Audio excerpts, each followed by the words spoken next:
మీరు చూస్తే ఇది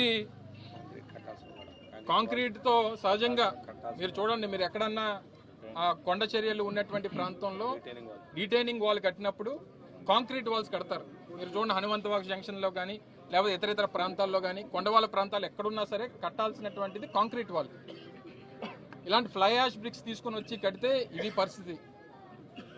దీనికి క్యూరింగ్ లేదు, మధ్యలో కావాల్సినటువంటి కాంక్రీట్ పిల్లర్స్ లేవు, క్యూరింగ్ అనేటువంటిది జరగలేదు. దానికి తీసుకొని వచ్చి ఐరన్ ట్రస్లు అన్ని కూడా తీసుకొని వచ్చి ఏర్పాట్లకు సంబంధించినటువంటివి అన్ని ఇదే గోడకి వారు కొడితే దీని నాణ్యత ఇది. ఆ చుట్టుపక్కల ఉన్నటువంటి మీరు కూడా పత్రికా సోదరులు కూడా ఉన్నారు ఇందులో, మీరందరూ కూడా దగ్గర నుంచి చూసుంటారు. ఈ పక్కన ఉన్నటువంటి ఏర్పాట్లకు సంబంధించినటువంటి ఏదైతే పెండాల్స్ ఇవన్నీ కట్టారో దీనికి సంబంధించినటువంటి సపోర్ట్ అంతా ఈ గోడ మీద పెట్టారు.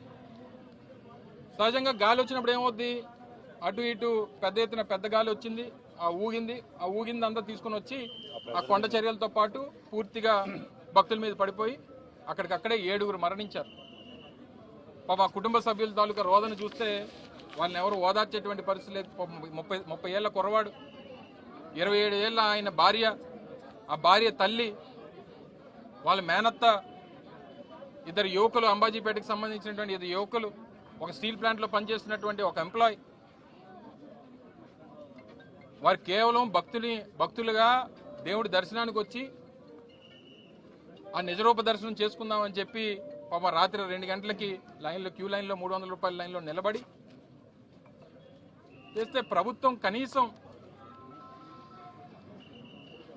బాధ్యత లేకుండా ఈ రకమైనటువంటి పనులు ఇటువంటి నిర్మాణాలు చేసినప్పుడు ఆ పక్క నుంచి లైన్ అయితే తీసుకుని వెళ్ళడానికి వీల్లేదు. సపోర్టింగ్ లేదు, క్యూరింగ్ అవ్వలేదు, నాణ్యత లేనటువంటి గోడలు కట్టి ఆ గోడ పక్కనే మీరు తీసుకుని వచ్చి క్యూ లైన్లో పెడితే మా గోడ కూలిపోయి 7 చనిపోతే ఎవరు తీసుకొచ్చి ఇస్తారు ఆ కుటుంబాలకి?